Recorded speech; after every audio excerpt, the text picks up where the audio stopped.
You have the Ori, and you have the Ori Inu, and you also have what we call the Iponri. The Ori, the self, it is divine consciousness. The Ori Inu is the inner head. Iponri is the higher self. The Iponri is the higher self. Iponri, I-P-O-N-R-I. Your Ori is your most important Orisha. Is anybody familiar with Orisha? Okay. The Orishas are the forces of nature. Okay? But we have a lot of misconception when it comes to Orisha. I hear people say, oh, I'm Shango. Oh, I'm Ogun. Oh, I'm Oya. Your Ori is your most important Orisha. It is your Ori that you are trying to awaken. You are your Ori. You are not Shango. You are not Ogun. You are not Obatala. You are not Yemoja. You are not Oshun. You are not Oya. These Orishas are like guardians or forces that are here to assist you. They are here to assist you on your journey. They work for you.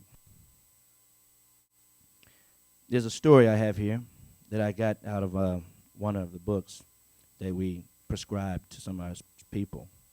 One day, Ori decided to make the journey from Orun to Aye. Orun is the ancestral realm, the invisible ancestral realm, or what some people may call heaven. Aye is the world, okay? Ori took alone Ori Inu. This is your inner head.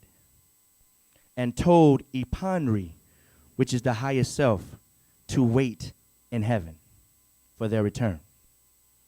Ori then traveled to the home of Kori.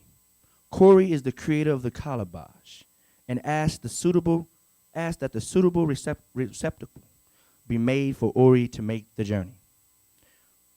From the home of Kori, Ori traveled to the home of Jalamopin and asked the name of the Orisha who would protect Ori on the journey. Ori realized that the purpose for the journey was unknown.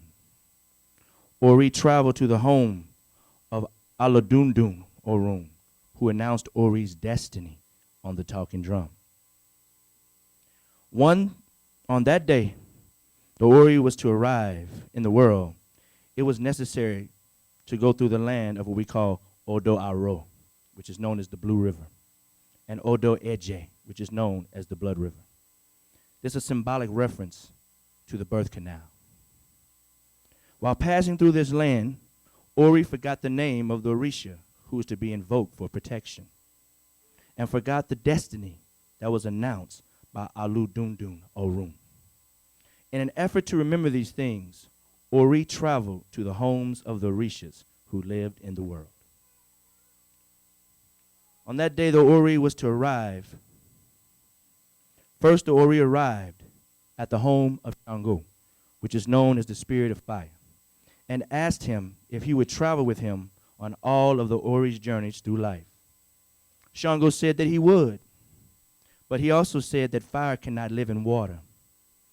Ori went to the home of Yemoja, the spirit of the mother of the fish, and asked her if she would travel with him on all of Ori's journey throughout life.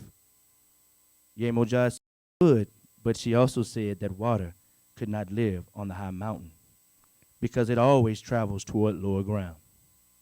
Ori went to the home of Obatala, king of the white cloth, and asked him if he would travel with him on all of his journeys. Obatala said he would, but he told him that air cannot live under the earth. Ori went to the home of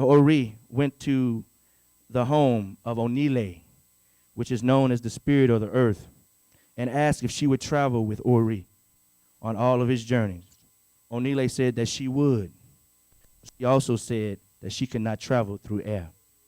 Finally, Ori went to Orunmila to ask which Orisha would travel with him through all, or her, through all the journeys of life. Orunmila advised the Ori that it would be the Orisha, called Ori, who would travel with Ori on all of Ori's journeys through life. From that day on, Ori consulted Orunmila to seek the answers to the other questions that had been forgotten on the journey from heaven to earth. What this is actually saying is that when one comes to this planet to have an experience, once you are born, you have forgotten what you came here to do. That is why on the third day, in Ifa tradition, one receives a esentaye. Esentaye comes from ese, which means foot. Aye, the earth. So this is the very beginning of your experience on earth.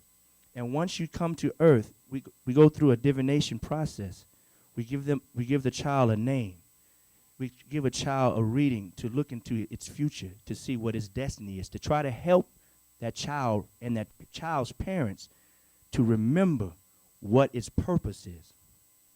The whole mission in life is to awaken the Ori. The Ori is the true self. Remember we talked about the Ipanri. The Ipanri is your true essence that has all the experiences that you've had in previous lives. The Ipanri sits in perfection in Orun. It knows your destiny. So the whole key is to try to align your Ori with your Ipanri. Your Ipanri is your higher self. Your Ori is the self, and your Ori Inu is your inner self. I have to be very particular because our ancestors in antiquity and present are very particular. They are scientists. Everything has a meaning. Every aspect of our journey has a meaning.